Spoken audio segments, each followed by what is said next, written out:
नमस्कार, मैं Anushree Bhardwaj सुरागीलाल news channel में आप सभी का स्वागत करती हूँ। आज की प्रमुख खबरें संक्षिप्त में इस प्रकार हैं। काशीपुर के कुंदन स्वीट्स पहुंचे अभिनेता रंजीत। काशीपुर पुलिस द्वारा लाखों रुपए के मोबाइल बरामद। जसपुर में संदिग्ध परिस्थितियों में युवती की मौत। सुरागीलाल न्यूज चैनल की खबर का असर। फ्लाईओवर के जानलेवा डिवाइडर पर बैरिकेडिंग लगाई। वन प्रमुख विनोद सिंघल रामनगर पहुंचे। रेस्क्यू सेंटर का किया उद्घाटन। रामनगर में किया STF का गठन। कॉर्बेट में गैंडों को लाने पर हुई चर्चा। 27 फरवरी को होगी राजीव गांधी परीक्षा। कुमाऊं के 105 केंद्रों पर होंगे एग्जाम। 11 से 1 बजे तक परीक्षा का समय। कुंभ मेला में कोविड टेस्टिंग फर्जीवाड़े का मामला। आरोपित दंपति को नहीं मिली हाईकोर्ट से जमानत। अब खबरें विस्तार से। बॉलीवुड के नंबर 1 विलन अभिनेता रंजीत आज अपने मित्र काशीपुर निवासी अशोक अरोरा मानी के रामनगर रोड स्थित कुंदन स्वीट्स पर पहुंचे, जहां उन्होंने दिन का भोजन किया और लोगों से अपने फिल्म करियर के अनुभव साझा किए। सुरागीलाल न्यूज चैनल को दिए साक्षात्कार में अभिनेता रंजीत ने बताया कुंदन स्वीट्स के उत्पादों के वह दीवाने हैं और वह जब भी रामनगर जिम कॉर्बेट जाते हैं तो अपने मित्र अशोक अरोरा से यहाँ पे मिलते हैं। रंजीत रामनगर से दिल्ली जाते समय लंच करने कुंदन स्वीट्स रुके थे। कुंदन स्वीट पर उनका स्वागत अनिल अरोरा, सत्यम अरोरा, अशोक अरोरा, राघव अरोरा आदि ने स्वागत किया। इस बीच हम काशीपुर के जो प्रसिद्ध कुंदन मिष्ठान भंडार में मौजूद हैं। हमारे साथ मौजूद हैं इस समय जाने माने फिल्म कलाकार रंजीत जी। रंजीत जी, यहाँ पर कैसे आना हुआ आपका काशीपुर में? अभी आना तो ये हुआ कि यहाँ पर ये देखिए यहाँ पर मैं बैठा हूँ रेस्टोरेंट में, हमारे दोस्त का है और इन्होंने ओपनिंग में तो बुलाया नहीं, अब बुलाया। अब नमक खा लिया, मीठा खा लिया, ये देखिए मिठाइयाँ खा रहा हूँ और इनको मुबारक देने के लिए आया हूँ और दिल्ली जा रहा हूँ। जिम कॉर्बेट का ऑफिस था वहाँ से, और ये एक्चुअली काशीपुर नाम सुना नहीं हुआ था। मैंने बोला काशीपुर है, बनारस को इधर ही होते हैं। एक्चुअली 2-3 बार गुजरा हूँ इधर से राम, लेकिन ये इनका रेस्टोरेंट देखिए बड़ा अच्छा है।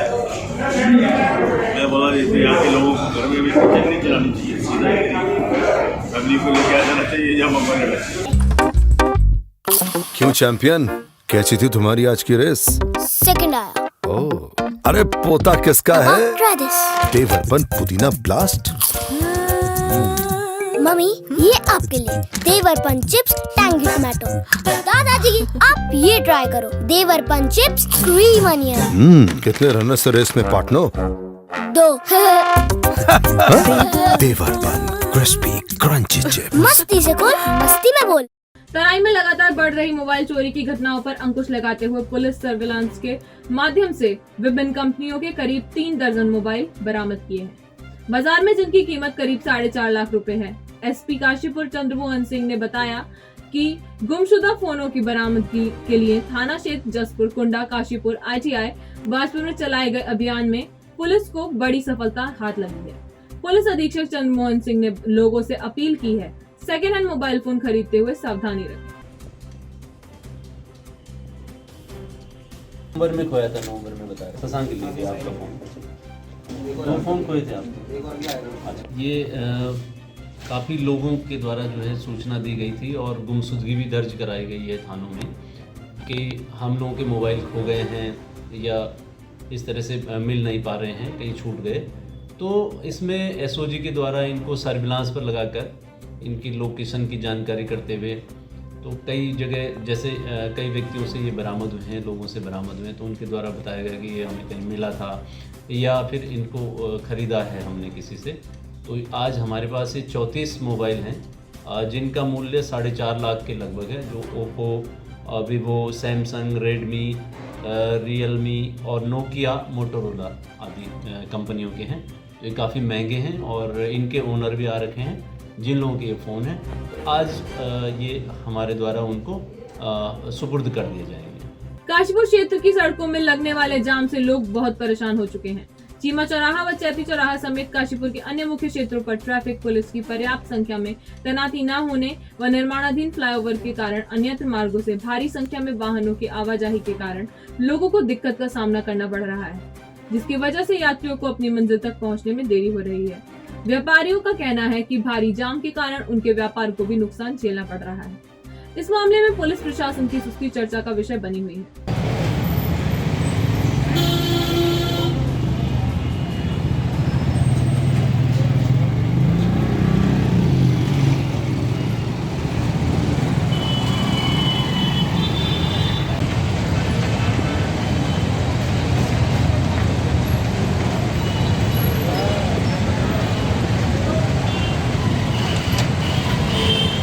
पूरे दिन बहुत परेशानी का सामना करना पड़ता है। ना कस्टमर आ सकता है ना कर सकता है, तो दिन भर यहाँ भीड़ लगी ही रहती है। 4 व्हीलर आ जाता है तो वो जाम ही जाता है, इसकी वजह से व्यापार तो काफ़ी। और अभी भी हमें क्या उम्मीद है कितने दिन टाइम तक हो, लाइट तो बन चुका है लेकिन अभी भी कब तक ये चालू है। जब तक ये खुलेगा नहीं, जब तक हमारी समस्याओं से निजात नहीं मिल पाएगी। बहुत ज़्यादा तकलीफ़ों का सामना करना पड़ रहा है। जैसा कि आप देख रहे हैं कि रास्ता बहुत ज़्यादा छोटा संकरा सा है। एक तरफ से अगर एक कार आ जाती है तो वो दोनों तरफ से बंद हो जाता है, फिर उसमें लड़ाई झगड़ा होता है, मारपीट कर हो जाती है, कोई आगे पीछे करने को तैयार नहीं होता है। धूल मिट्टी जाम हमेशा ही लगा रहता है। कोई ना शासन प्रशासन कुछ और कर रहा है, ना ही कोई जनप्रतिनिधि आगे आ रहे हैं। ये तो आचार संहिता भी लगी है तो चलिए मान सकते हैं कि नहीं करें, लेकिन पिछले 4 सालों से यही स्थिति यथावत बनी हुई है। यहाँ काशीपुर में ट्रैफिक पुलिस में एक तो टीआई, एक सब इंस्पेक्टर है और 7 कांस्टेबल। 7 कांस्टेबल में 2 ड्यूटी पॉइंट है हमारे, एक तो चीमा चौक और एक टाटा चौरा है। उनकी सुबह 8 बजे से शाम को 8 बजे तक ड्यूटी रहती है। और हमारी सीपी यूनिट भी है जिसमें 2 हॉक मोबाइल चलते रहते हैं, जिसमें एक सब इंस्पेक्टर और एक कांस्टेबल बैठता है, और एक जम्बो चलती है बोलेरो गाड़ी जिसमें एक सब इंस्पेक्टर और कांस्टेबल ट्रैफिक व्यवस्था के लिए तैनात रहते हैं। काशीपुर में जो जाम लगता है तो मेनली यहाँ पर जो रेलवे क्रॉसिंग है और उसका जो बैरियर गिरता है, तो उसकी वजह से दिन में या शाम के टाइम, जैसे कि टांडा तिराहा है उस पर भी बहुत ही कंजेशन है, चौड़ी नहीं है सड़क। और वो दूसरा हमारे एक तो ये है, दूसरा जो अभी ये फ्लाईओवर आरओबी बन रहा है, ये निर्माणाधीन है, इसका भी जो नीचे टोला है उसकी वजह से भी ऐसी स्थिति बन जाती है। हमारे इसके लिए ट्रैफिक के लिए यहाँ पर 7 लोग हैं और एक इंटरसेप्टर भी है हमारे पास, जो टीआई हैं वो देखते हैं। और सीपीयू की जो हमारे पास 18 जवान हैं, जिसमें से आधे हमारे पास वहाँ गदरपुर में तैनात हैं, 9 लोग यहाँ पर हैं। तो ये लगातार ट्रैफिक का संचालन करते रहते हैं, लेकिन फिर भी अगर जब बैरियर गिर जाता है तो उसके लिए थोड़ा दिक्कत हो जाती है। बाकी अतिक्रमण भी है शहर के तरफ, तो उसमें भी थोड़ा ध्यान देंगे और उसको भी अतिक्रमण भी नगर निगम से मिलकर उसको भी हटवाया जाएगा। काशीपुर के नवनिर्मित फ्लाईओवर राधेश्याम बिल्डिंग के पास रोड के बीचों बीच बने डिवाइडर पर ऊपर से आने वाली गाड़ियां डिवाइडर से टकराकर दुर्घटनाग्रस्त हो रही थी। सुरागीलाल न्यूज चैनल ने इस मामले पर आवाज उठाई, जिसके बाद प्रशासन द्वारा बैरिकेड लगा दिए गए हैं और जल्द ही वहां रिफ्लेक्टर की व्यवस्था करा दी जाएगी। स्थानीय लोगों द्वारा सुरागीलाल न्यूज चैनल की सराहना की गई है।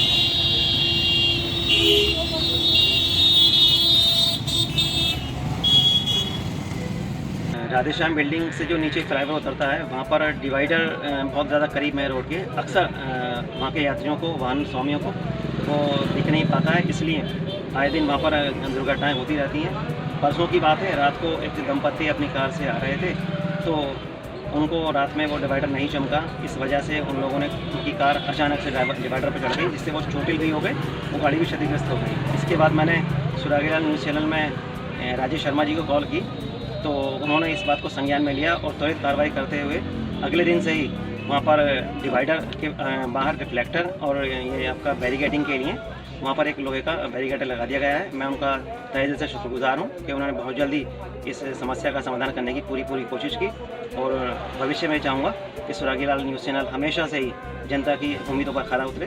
रामनगर रोड से मुरादाबाद रोड जाते हुए जो फ्लाईओवर बना है उसमें जब उतरते हैं राधेश्याम बिल्डिंग की तरफ तो बीच में एक डिवाइडर था और जाने अनजाने में वहाँ पर गाड़ियाँ जो है रात को चढ़ जाती थी और एक्सीडेंट हो जाता था। तो ये सुरागीलाल ने काफ़ी टाइम इसे 2-3 बार दिखाया और उसे दिखाने की वजह से जो है प्रशासन हरकत में आया और उन्होंने जो है वहाँ पर बैरिकेडिंग लगा दी।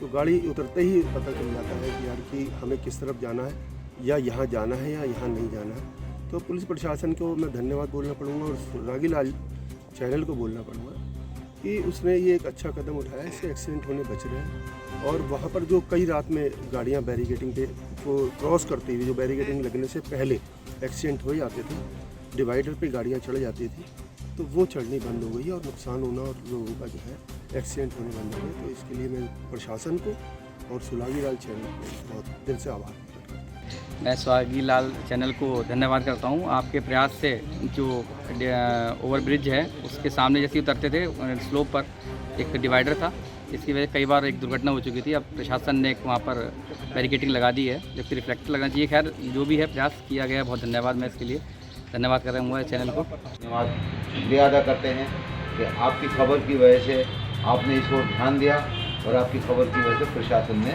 ये इंतजाम किया। T20 क्लब के सदस्यों ने आज द्रोणा सागर में क्लब के वरिष्ठ सदस्य एवं उद्यमी ब्रह्मेश गुप्ता का 82वां जन्मदिन धूमधाम से मनाया। इस अवसर पर राजीव भाई, योगेंद्र जिंदल, चक्रेश जैन, राजा मेहरोत्रा, एसपी गुप्ता, योगेंद्र सिंह, गौरव सक्सेना, राकेश गुप्ता आदि मौजूद थे। Happy birthday to you, happy birthday to you, happy birthday dear Rani, happy birthday to you. Jaspur थाना क्षेत्र अंतर्गत हजीरो गांव में एक 17 वर्षीय युवती की संदिग्ध परिस्थितियों में मौत हो गई। सूचना पर पुलिस मौके पर पहुंचकर जांच में जुट गई है। कोतवाल जगदीश देवपा ने बताया कि प्रथम दृश्य खाना बनाते समय गैस सिलेंडर से आग लगने के कारण युवती एकता की मौत हुई है। पुलिस ने शव का पंचनामा भर पोस्टमार्टम के लिए भेज दिया है। मौत का कारण पोस्टमार्टम रिपोर्ट के बाद ही पता चल सकेगा। संवाददाता दीपक चौहान की रिपोर्ट। लड़की है।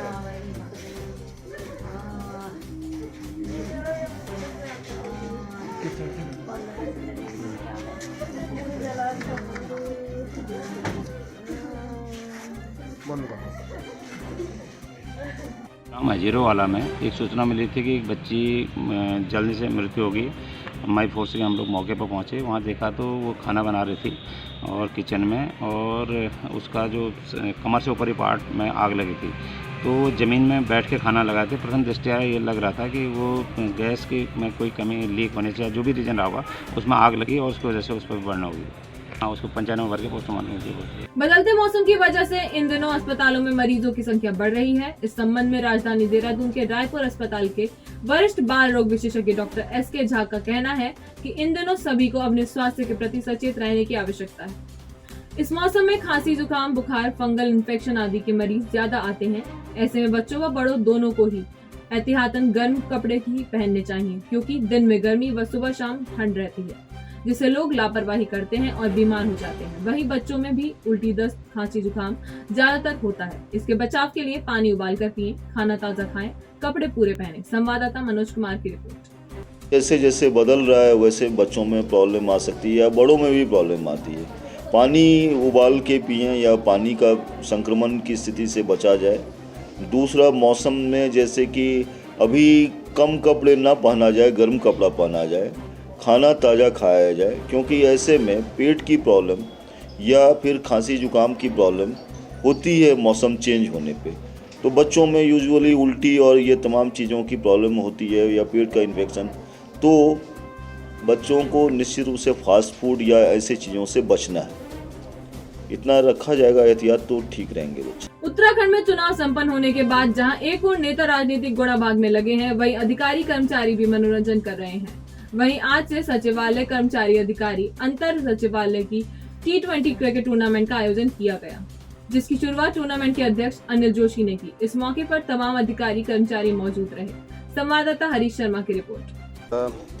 सचिवालय कार्मिकों का मैं आपको बताना चाहूँगा कि चुनाव से सीधा संबंध नहीं होता है। यद्यपि एक नागरिक के तौर पर वो अपने मताधिकार का प्रयोग तो करते हैं, लेकिन जो ये क्रिकेट प्रतियोगिताएं हैं ये हमारी साल में, हर साल के क्रिकेट क्लब हमारा सचिवालय क्रिकेट क्लब है, जो साल में सचिवालय, अंतर सचिवालय प्रतियोगिताएं और अंतर विभागीय प्रतियोगिताएं आयोजित कराता है। और अंतर विभागीय प्रतियोगिताएं हमारी 32 से अधिक टीमें अलग अलग विभागों की प्रतिभाग करती हैं। लेकिन आज जो हम ये प्रतियोगिता कर रहे हैं ये केवल सचिवालय के खिलाड़ियों के मध्य ही ये प्रतियोगिता हो रही है, जिसमें 9 टीमें प्रतिभाग कर रही हैं।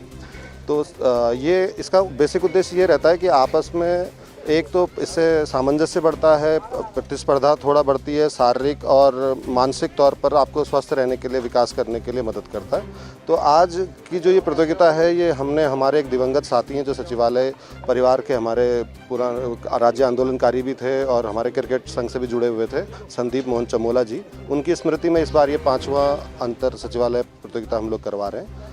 और चुनाव के बाद जैसा आप बता रहे हैं, हाँ रिलैक्स होने का अच्छा मौका है, धूप भी अच्छी है, मौसम भी अच्छा है, तो क्रिकेट के लिए अच्छा माहौल है। ये 10 दिन का है हमारा, तो रविवार को अगले हम लोग इसका समापन समारोह करेंगे। उत्तराखंड वन विभाग के head of forest Vinod Kumar Singhal आज निरीक्षण के लिए रामनगर पहुंचे। उन्होंने वन विभाग, वन निगम और कॉर्बेट के वन अधिकारियों के साथ बैठक की। इस दौरान उन्होंने रेस्क्यू सेंटर के उद्घाटन, रामनगर में STF के गठन और कॉर्बेट में गैंडों को लाने के विषय में भी चर्चा की। संवाददाता कैलाश के हॉक के रूप में पहली बार आया हूँ, अदरवाइज रामनगर से मेरा पुराना नाता है। मैंने अपनी सर्विस यहीं से शुरू की as a professional. Deputy director भी रहा कॉर्बेट में। आज जो मुख्य उद्देश्य था वो यही था कि जो हमारे विभिन्न कार्यक्रम है वन विभाग के, चाहे वो वाइल्ड लाइफ से रिलेटेड हो, चाहे हमारे कैंपर के कार्यों से रिलेटेड हो, हमारा प्रोटेक्शन के जो कार्य हैं, उन सब का एक अपने अधिकारियों के साथ रिव्यू करके और आगे हमें जो दिशा तय करनी है कि कहाँ पे क्या प्रॉब्लम्स आ रही है, तो वो दिशा हम तय कर पाए। तो हमारे जितने भी स्थानीय अधिकारी हैं उनका फीडबैक लेके आगे बढ़े। और इस संबंध में आज वन निगम के अधिकारी भी यहाँ पे उपस्थित है। तो जो वन निगम को जितना भी लोड दी जाती है, जो भी फॉरेस्ट से एक्सट्रैक्शन करते हैं, उनको क्या इश्यूज आ रहे हैं, या वन विभाग का उनका जो आपस में जो कार्य के संबंध में जो एक ये कहिए कि सामंजस्य है, अगर उसमें कोई दिक्कत आ रही है तो उन चीज़ों को भी वार्ता की जाएगी। रेस्क्यू सेंटर का लगभग 90% काम पूरा हो चुका है। वो बहुत थोड़ा सा काम बचा है, चूँकि अभी आचार संहिता लगी हुई है, कुछ उसमें काम और होने हैं। तो 10 मार्च के बाद जब मॉडल कोड ऑफ कंडक्ट हट जाएगा तो मैं सोचता हूँ 2 महीने के अंदर हम उस कार्य को पूरा कर लेंगे। देखिए, गैंडे का स्टेट वाइल्ड लाइफ बोर्ड ने ये प्रस्ताव पहले पास किया था। जहाँ तक कॉर्बेट पे गैंडों के इंट्रोडक्शन की बात है, ये एक बहुत ही लॉन्ग रन एक प्रोजेक्ट है, क्योंकि अगर हम दुधवा का एक्सपीरियंस शेयर करें तो दुधवा का आज से लगभग 30 साल पहले गैंडर इंट्रोडक्शन का प्रोग्राम शुरू हुआ था और आज तक भी उतना सक्सेसफुली हम ब्रीड वहाँ पे नहीं कर पाए। तो इसके लिए एक रसिया बर्ड भी, क्योंकि उनको मार्शी लैंड चाहिए उनके रीइंट्रोडक्शन के लिए, तो उस स्तर पे अभी टेक्निकल इवेल्युएशन भी हो रहा है कि किस क्षेत्र में हम कर पाएंगे, कितना सक्सेसफुल होंगे, क्या थ्रेट्स और चैलेंजेस हैं, क्या रिस्क हो सकती है। तो रिस्क एनालिसिस भी जरूरी है कि इंटरनल स्पीसीज का उनका क्या सामंजस्य बैठेगा, जो दूसरी वन्य जीव जितने भी यहाँ पे वन्य प्राणी हैं उनके साथ उनका तारतम्य कैसे बैठेगा। तो ये सारी चीज़ें भी WII की मदद से हम लोग एनालाइज कर रहे हैं और उसके बाद फिर जो नतीजा निकलेगा उससे अग्रिम कार्रवाई करेंगे। उसकी नियमावली शायद बनी थी, बट STF का गठन एक रेगुलर रिक्रूटमेंट नहीं हो पाया, क्योंकि उसमें पदों का सर्जन भी चाहिए और गवर्नमेंट पे एक फाइनेंशियल लायबिलिटी भी आती है। उत्तराखंड में विधानसभा चुनाव का मतदान खत्म होने के बाद पूर्व मुख्यमंत्री एवं कांग्रेस चुनाव समिति के अध्यक्ष हरीश रावत लगातार क्षेत्र में घूमकर लोगों से उनका हालचाल जानने के साथ वोटिंग का मिजाज भी समझ रहे हैं। आज देर शाम हरीश रावत ने हल्द्वानी बाजार में घूमकर व्यापारियों और बाजार में आए लोगों से बातचीत कर उनका हालचाल जाना। संवाददाता दीपक अधिकारी की रिपोर्ट। चाय पिए, लोगों से मुलाकात कर रहे हैं आप? हम लोगों से कह रहे हैं हम तुम्हारे ही बीच के लोग हैं, तुम ही हमको बनाने वाले हो और आपका आशीर्वाद मिला है ऐसा हमें लग रहा है, हम उसके लिए कृतज्ञ हैं। तो मैंने कहा आज टाइम है तो जरा सा कांडपाल जी के बंद मक्खन चाय का मैं भी विज्ञापन कराऊं।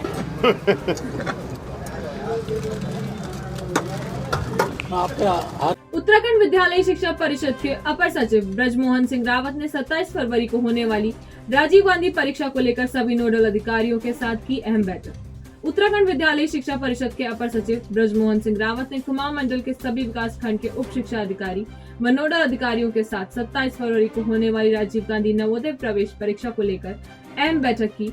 अपर सचिव ने बताया कि 27 फरवरी को सभी कुमाऊं मंडल के विकास खंडों में यह परीक्षा होनी है। उन्होंने कहा कि 105 प्रत्येक विकास खंड में न्यूनतम एक परीक्षा केंद्र है जिसमें यह परीक्षा आयोजित होगी। उन्होंने बताया कि परीक्षा का समय 11 से 1 बजे तक रहेगा। अपर सचिव ने जानकारी दी कि इस परीक्षा में कुल 13,943 बच्चे परीक्षा देंगे। संवाददाता कैलाश सयाल की रिपोर्ट। ये 27 फरवरी को राजीव गांधी नवोदय विद्यालय में प्रवेश के लिए प्रवेश परीक्षा आयोजित होनी है। तो इस संदर्भ में आज कुमायूं मंडल के समस्त विकास खंडों से उप शिक्षा अधिकारी गण यहाँ पर बुलाए गए हैं, जो इसके लिए नोडल अधिकारी भी हैं। और 27 फरवरी को जो ये परीक्षा होने वाली है, इस परीक्षा में 105 केंद्र हमारे हैं। हर ब्लॉक में न्यूनतम एक केंद्र है। जहाँ पर छात्र संख्या अधिक है वहाँ पर 2 केंद्र बनाए गए हैं। तो 105 कुल केंद्र हैं और 13,943 बच्चे हमारे इसके लिए इसमें प्रतिभाग करने वाले हैं, जिसके जरिए जो है राजीव गांधी नवोदय विद्यालय में आगामी सत्र के लिए प्रवेश के लिए बच्चों का चयन किया जाएगा। आज के लिए बस इतना ही। उत्तराखंड से जुड़ी सभी खबरों को जानने के लिए देखते रहिए सुरागीलाल न्यूज चैनल। धन्यवाद।